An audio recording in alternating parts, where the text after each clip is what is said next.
बॉबी देओल का फैंडम इस टाइम अपने पीक पर है। अब चाहे वो आश्रम के बाबा का रोल हो, एक स्केरी से पुलिस ऑफिसर का, या फिर एनिमल में ये 7 सेकंड का shot.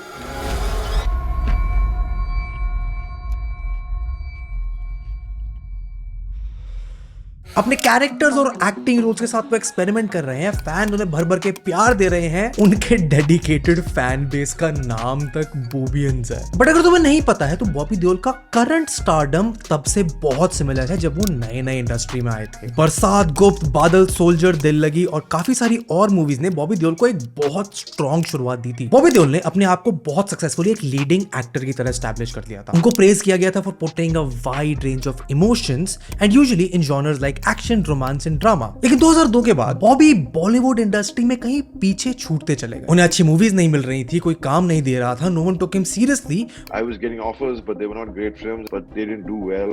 Movies just kept pushing me backwards in my career. और इसके अलावा लोग बॉबी देओल को ट्रोल करने लगे। There's a running joke amongst the fans of the Deol clan and it goes like 3 पुश्ते निकल गई बॉबी को लॉन्च करते करते। नेपोटिज्म से आने के बाद भी Bobby Deol was not a big success। तो ऐसा क्या हुआ कि अच्छी रेपुटेशन बनाने के बाद भी बॉबी देओल को इतना पूरा टाइम देखना पड़ा? I just gave up one day. I got into alcohol and alcohol is something which is the worst thing you can do to yourself. 4 साल इंडस्ट्री से बिल्कुल बाहर रहना, alcoholism, and then an incredible comeback. चिंता मत करो, तुम्हारा भाई तुम्हें सब बताएगा इस वीडियो में। तो बस इतना करना है कि अगर अभी तक इंटरेस्टेड हो जानने में तो वीडियो को लाइक कर दो ताकि मुझे अच्छा लगे और लोगों तक ये वीडियो पहुंचे। Let's begin. बॉबी देओल की शुरुआत इन बॉलीवुड एक्चुअली नेपोटिज्म में हुई थी, वो भी तब जब वो एक बच्चे थे। उनको अपना पहला एक्टिंग एक्सपोजर 9 साल की उम्र में मिल गया था जब 1997 में धर्मेंद्र की एक पिक्चर आई थी धर्मवीर। पहली बार एक्टिंग करने का मौका मिला, अपने ही पापा का छोटे वर्जन का रोल प्ले करने का मौका मिला। In fact Dharmendra wanted Bobby Deol to act in more movies but he was scared कि बॉबी देओल को ना चाइल्ड एक्टर में टाइपकास्ट ना मिल जाए। मेरे गाल बहुत मोटे थे, गोल थे मेरे एकदम, तो मेरे ऐसे पकड़ते थे, बोलते थे तू तो हीरो बनेगा, तू तो इतना प्यारा दिखता है। तो धर्मेंद्र ने बॉबी और सनी के बड़े होने का वेट करा। 1983 में जाके अपनी एक कंपनी खोली जिसका नाम था विजेता फिल्म। इस बैनर की पहली फिल्म थी बेताब, जिसमें सनी देओल ने डेब्यू करा था। एंड जिस तरह से सनी देओल को धर्मेंद्र ने मेंटोर करके लॉन्च किया था, सनी अपने छोटे भाई के लिए वो सेम काम करना चाहते थे। 1995 में बरसात मूवी आई जिसमें सनी देओल ने बॉबी देओल को लॉन्च किया, पूरी पिक्चर उन्होंने सुपरवाइज करी। अब मूवी को तो क्रिटिक्स से बड़े मिक्स से रिव्यू मिले बट बॉबी देओल की एक्टिंग को बड़ा प्रेज मिला। उन्होंने एक रोमांटिक कैरेक्टर बादल नाम का कैरेक्टर को प्ले किया था एंड उस साल फिल्म में बेस्ट डेब्यू का अवार्ड भी मिला। 1995 से 2002 तक बॉबी देओल की हिट फिल्म्स आती गई। उनकी नेक्स्ट मूवी थी गुप्त, जो एक सस्पेंस थ्रिलर थी एंड वो बॉबी की बेस्ट फिल्म्स में से मानी जाती है। इसके बाद सोल्जर, बादल, बिच्छू जैसी बॉबी ने और फिल्म में काम करा जो हिट गई एंड बॉबी देओल की reputation as a leading actor बढ़ती चली गई। Bobby Deol became a fashion icon. लोग बॉबी को चॉकलेट बॉय वाला character with long curly hair बहुत पसंद करने लगे। अब एक इंटरेस्टिंग चीज जो यहाँ पे नोट करने वाली है वो ये है कि बॉबी देओल ना हमेशा से बहुत ही पैम्पर्ड से रहे थे, अपने पापा धर्मेंद्र के हमेशा से चहेते थे एंड प्रोबेबली यही एक कारण था जिसकी वजह से उनका डाउनफॉल भी शुरू हुआ, क्योंकि इतने टाइम हिट्स देने के बाद उनके साथ कुछ ऐसा हुआ जिसकी उन्होंने उम्मीद ही नहीं की थी। 2002 के बाद बॉबी की मूवीज लाइन से फ्लॉप जाने लगी। टैंगो चार्ली, किस्मत, बर्दाश्त, थैंक यू जैसी फिल्म्स ने बॉबी के करियर डुबाना शुरू कर दिया। वो टाइम चला गया था जब वो एक बैंकेबल, रिलायबल लीडिंग स्टार थे और राइटर्स, प्रोड्यूसर, डायरेक्टर्स ने उन्हें अप्रोच ही करना बंद कर दिया। कोई भी उन्हें काम नहीं दे रहा था and even when Bobby tried to find work himself, लोग उन्हें बहाने देने लगे थे। दिस वाज द रीजन उन्होंने ऑफ बीट फिल्में करना शुरू किया जिनकी स्क्रिप्ट्स बहुत वीक थी एंड उनके करियर को रिवाइव करने की जगह उसने उनका करियर और डुबा दिया। अब इसके अलावा प्री सोशल मीडिया डेज में मीडिया ने घोषित कर दिया कि बॉबी देओल का एक्टिंग करियर खत्म हो गया। नेगेटिव रिपोर्टिंग, रूमर्स और ट्रोलिंग की वजह से बॉबी की रेपुटेशन एक्सपोनेंशियली गिरनी स्टार्ट हो गई। उनको समझ ही नहीं आ रहा था कि उनके साथ ऐसा हो क्यों रहा है। So I just gave up one day. In fact, Bobby Deol became famous as DJ Bobby. एक रूमर स्टार्ट हो गया था कि क्योंकि उनको एक्टिंग में काम नहीं मिल रहा है तो वो अपना करियर स्विच करके डीजे बनना चाह रहे हैं। उनके डीजे करियर का बेस्ट रूमर था कि क्योंकि उन्हें डीजे बनना था, उन्होंने दिल्ली के क्राउड में डेब्यू करा और क्राउड उनसे खफा हो गई क्योंकि वो सिर्फ गुप्त के गाने रिपीट में बजा रहे थे। अब बॉबी देओल ने तो बाद में सारे रूमर्स रिजेक्ट कर दिए पर तब तक डैमेज हो चुका था। First of all, I'm not a DJ. I was never a DJ. I don't even know how to DJ. People started making fun of me, which was pretty sad. It went against me at the time when I was going through the worst phase of my life. I wasn't working much. He turned into an alcoholic. He started pitying himself. He started thinking कि बाकी की दुनिया उनको समझ ही नहीं पा रही है. He had confidence कि उन्हें एक्टिंग आती है, but कोई उसकी कदर नहीं करता है। For 4 years straight he just sat at home and did nothing। अब बॉबी देओल के डाउनफॉल को हम एनालाइज करने लगे ना तो 4-5 तो निकल के आएंगे, बट उन सब का रूट कॉज था नेपोटिज्म। स्टार्टिंग से बॉबी देओल को स्पून फीडिंग करी गई। धर्मेंद्र और सनी देओल की अच्छी रेपुटेशन के चक्कर में प्रोड्यूसर्स डायरेक्टर्स बॉबी देओल के पास अच्छी मूवीज लेकर आते ही थे, उन्हें कहीं जाना नहीं पड़ता था, जिसकी वजह से प्रोबेबली उन्हें इंडस्ट्री के स्ट्रगल्स कभी समझने का मौका ही नहीं मिला। जैसे उनकी choice of films, a string of flops that could not connect to the audience, या फिर जो कंपटीशन मिड 2000s में बढ़ने लगा था।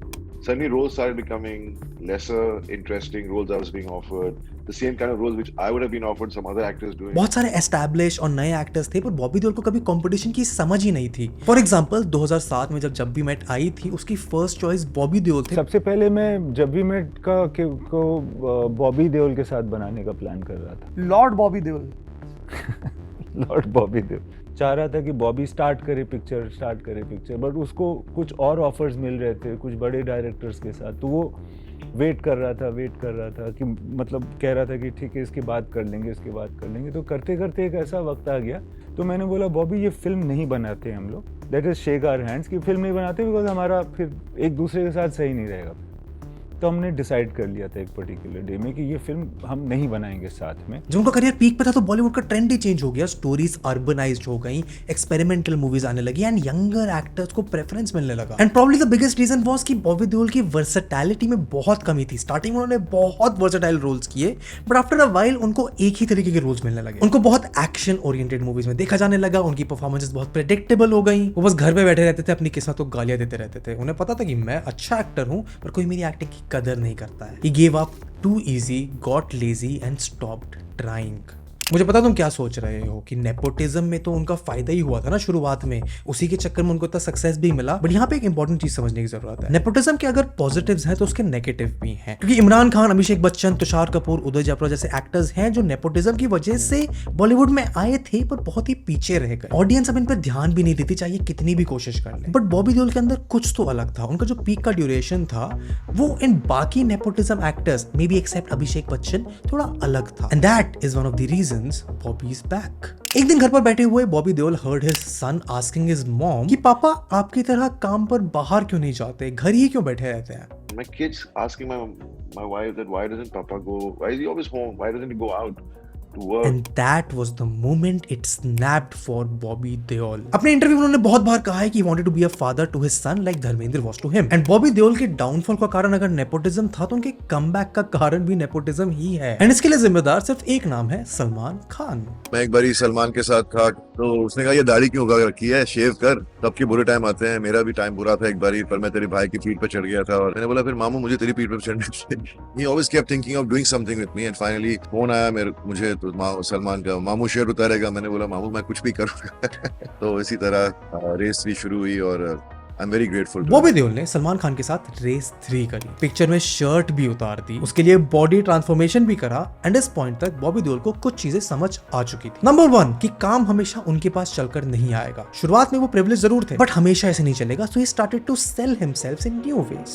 मैं सबसे मिला जाकर, पहले क्या होता था कि काम आपके घर पे आता था, अब वैसा नहीं रहा। अभी आपको काम जाके ढूंढना पड़ता है। तो I started realising that and I started meeting everyone. दूसरी चीज उनको ये समझ आई कि कंपटीशन है, तुम चाहे कितने भी अच्छे एक्टर हो, तुम्हारी जगह आराम से कोई और ले सकता है। एंड रिप्लेस होने से बचने के लिए he needs to be a bankable actor. अब चाहे उसके लिए उन्हें बॉडी दिखानी हो, बैड कैरेक्टर्स प्ले करना हो, या फिर किसी भी ट्रेंड के अकॉर्डिंग खुद को पोर्ट्रे करना। अब रेस 3 के रिव्यू अच्छे नहीं थे, but that opened up opportunities for Bobby Deol to get more work, क्योंकि बॉबी देओल को रेस 3 के बाद लाइमलाइट मिला। रेस 3 के बाद उनको हाउसफुल 4 मिली, which was a bigger breakthrough for his career. And जो सबसे बड़ा हाथ बॉबी देओल ने मारा वो उस स्पेस में जाके एक्टिंग करना शुरू किया जहां पे उनके लेवल के बॉलीवुड एक्टर्स नहीं जा रहे थे। He made his name big in the OTT space। उनकी परफॉर्मेंस क्लास ऑफ 83 में काफी नोटिस की गई। इस सीरीज में उन्होंने एक सिंसियर पुलिस ऑफिसर का रोल किया, जिससे ऑडियंस ने उनकी एक्टिंग में एक नया डायमेंशन देखा। एंड उसके बाद बॉबी देओल ने पहली बार एक नेगेटिव रोल प्ले किया, आश्रम नाम की वेब सीरीज। उस वेब सीरीज के लिए उनके पेरेंट्स ज्यादा खुश नहीं थे, बट ऑडियंस ने उनको बहुत प्यार दिया। थ्रू आश्रम बॉबी देओल ने एक्सप्लोर करा द अनएक्सप्लोर्ड, जिससे और अपॉर्चुनिटीज मिली। एंड करंटली उनकी नेक्स्ट मूवी एनिमल, जिसमें सिर्फ 7 सेकंड के बिना डायलॉग के रोल में उनकी प्रेजेंटेशन, उनकी एक्टिंग, उनकी पर्सनालिटी, उनकी बॉडी, उनके एक्सप्रेशंस ने ऑडियंस को इंप्रेस कर दिया। I am very excited for Bobby Deol को आगे का career and this was the story of how nepotism made him a star, brought him down and is the reason कि उनका कमबैक हो रहा है। कमेंट्स आकर बताओ तुम्हारा बॉबी देओल का फेवरेट रोल कौन सा है। तुम्हें अगर ऐसी ही और कैरेक्टर स्टडीज देखनी है, एनालिसिस देखना है, तो यहाँ पे एक प्लेलिस्ट है। लाइक करो वीडियो को and I will see you in the next one. Good bye.